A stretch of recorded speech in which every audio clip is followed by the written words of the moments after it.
Ang ginawa ko nga pala dito, etong block na to, t-shirt na block lang yan. Tapos yung subject natin is yung Herona. So para nakafocus tayong lahat sa subject, ginawa kong black yung background. So yun yung subject natin. Sobrang dilim, di ba? So bakit sobrang dilim? Paano natin mapapaliwanag? Baba natin yung aperture. Okay, ayan, medyo kita na siya, no? Tapos, ayan, pagka hinaf press, makikita siya. Steady lang naman yung subject, so ibaba natin yung shutter speed.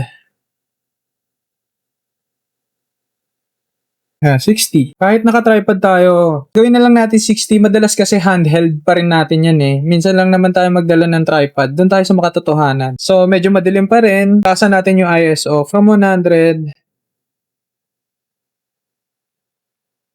And gawin natin 400.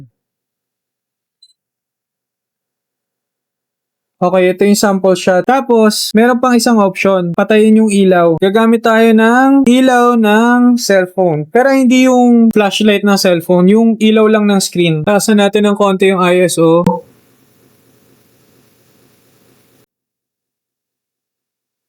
Ito yung sample niya. Yun lang.